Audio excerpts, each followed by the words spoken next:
Conspiracy News Network presents Area 51.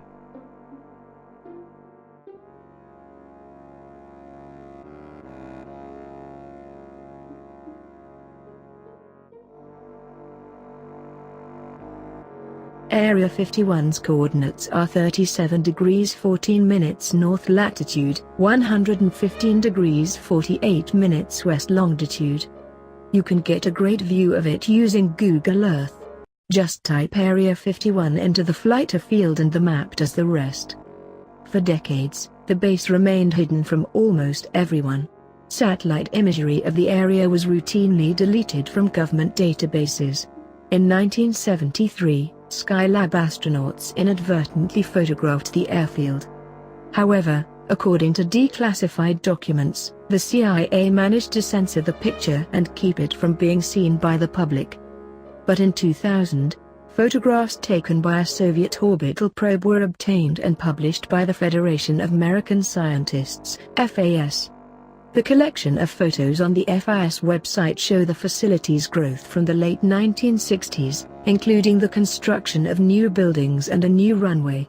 Since then, and especially since the advent of Google Earth, the proverbial cat is pretty much out of the bag. A dry lake bed called Groom Lake borders the base. To the west is the Nevada Test Site, NTS. The closest town is Rachel, Nevada, which is 25 miles, 40 kilometers, north of the base. The base itself occupies only a fraction of the more than 90,000 acres, 36,000 hectares, it sits on. It consists of a hangar, a guard shack, a few radar antennas, some housing facilities, a mess hall, offices, runways and shelters. The shelters are scoot and hide buildings, designed so aircraft can quickly move undercover when satellites pass overhead. Some allege that what you can see on the surface is only a tiny part of the actual facility. They believe that the surface buildings rest on top of a labyrinthine underground base. Others claim the underground facility has up to 40 levels and that it is attached via underground railways to other sites in Los Alamos, White Sands, and Los Angeles. Skeptics are quick to point out that such a massive construction project would require an enormous labor force, the removal of tons of earth, that it would have to go somewhere, and there would be a need for a huge amount of concrete and other construction material. So likely, what you see is what you get. But nobody in the public really knows for sure, because the government goes to great lengths to conceal what it is doing at Area 51. To say access to the base is limited is an understatement. The base and its activities are highly classified.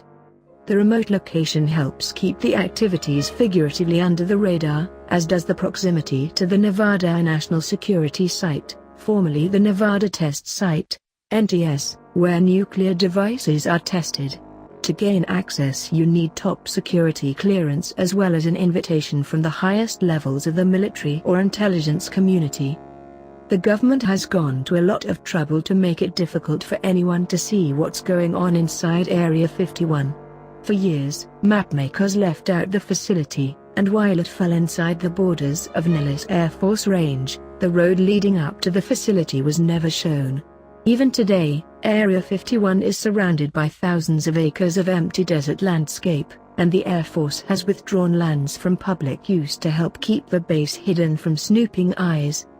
For many years, observers could hike to elevated vantage points like Whiteside's Peak or Freedom Ridge, but those areas have been seized as well. Today, to see anything at all, you have to make the strenuous hike up Taikabu Peak, 26 miles, 42 kilometers, from the facility. From there, you may get a brief glimpse of runway lights flashing on and an experimental aircraft taking off, before the lights go out again and plunge Area 51 into darkness.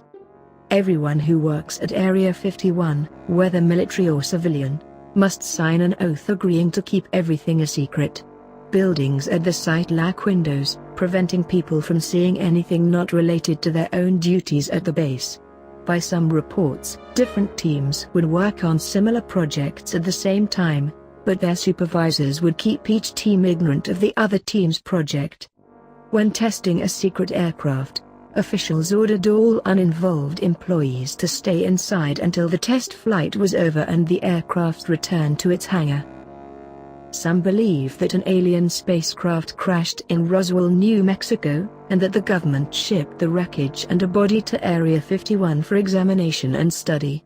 Others claim the facility has underground levels and tunnels connecting it to other secret sites, and that it contains warehouses full of alien technology and even living alien specimens.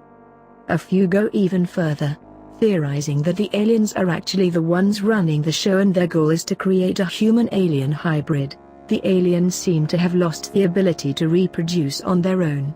Stories cast the aliens in roles ranging from benevolent visitors to evil overlords who subsist on a paste made from ground-up human bits. Air Force representatives have publicly denied that aliens have anything at all to do with Area 51, but that seems to have only strengthened conspiracy theorists' wilder suggestions. On June 24, 1947, Kenneth Arnold reported sighting 9 objects, flying in a V formation, while piloting his private plane over Washington state. He said the objects flew like a saucer would if you skipped it across the water, and the term flying saucer was born. In July 1947, an airborne object crashed on a ranch near Roswell.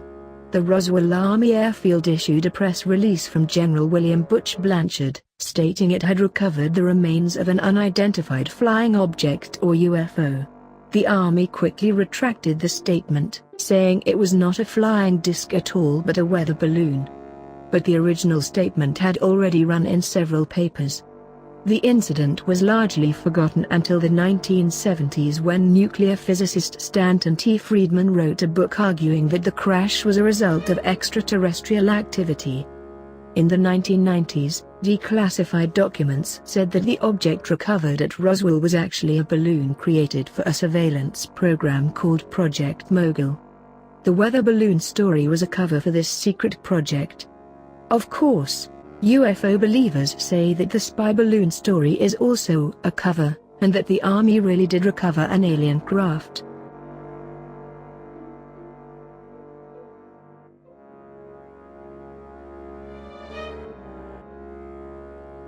In 1989, a man named Robert Lazar shocked the world when he went on television claiming to have been part of a military operation that worked on alien technology.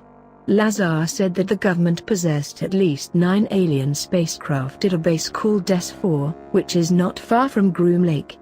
The facility even had posters showing a UFO levitating several feet above the ground with the caption "They're here." This was the first time an insider had blown the whistle. Lazar said EG&G hired him to help reverse engineer the technology in the alien craft for use in U.S. military vehicles and power production. He'd discovered a rusty, heavy substance he called Element 115 that powered the alien spacecraft. Lazar's statements inspired an explosion of interest in UFOs and Area 51.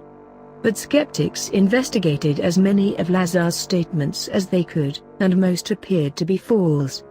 For example, Lazar said he held master's degrees from Caltech and MIT, but there's no evidence he ever attended either university. Lazar replied that the government was actively trying to erase his existence to discredit him. Also, both the Air Force and the Los Alamos National Laboratories denied he had ever worked for them. In 2013, a writer tried to contact him for the upcoming 25th anniversary of his allegations and was told, "Mr. Lazar no longer involves himself in matters related to the topic of U.F.os." One popular claim among Lazar's believers is that much of our current technology is the result of using reverse engineering on alien spacecraft. Everything from radios to superconductors falls into this category. They argue that people on their own couldn't possibly have developed these technologies so rapidly without an alien model. Some claim that pilots at Area 51 are using alien technology against aliens themselves, shooting them down so that other military crews can scavenge the parts.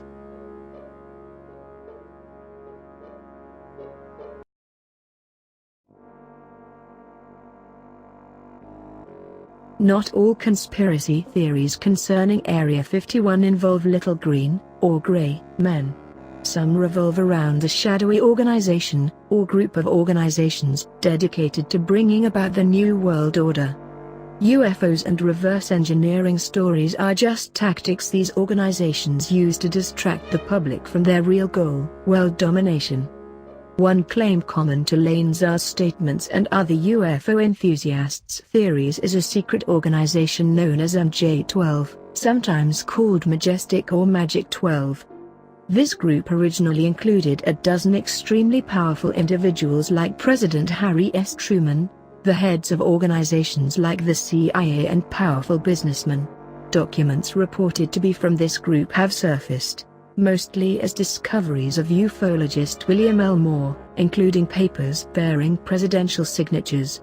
Skeptics scrutinized these documents and uncovered many signs that they are fakes, including signatures that appeared to be copied from other official documents and pasted onto the MJ-12 papers. Conspiracy theorists denounce the skeptics as either being fooled or actually employed by the government. Other theorists say the MJ-12 documents are fakes, but official fakes made by the government to throw people off track. Most believers fall into one of several groups, and often each group will accuse the others of actively promoting disinformation to hide the truth. The most extreme theories about aliens at Area 51 state that not only are aliens here on Earth, they're running the show. Apparently, the US government has agreed to allow aliens to abduct people at will, experiment on these helpless citizens, and even grind them up into a paste that is later smeared onto the aliens as a source of nutrition. Other theorists say that the aliens are here to use humans to create a hybrid creature, since the aliens themselves are no longer able to reproduce on their own.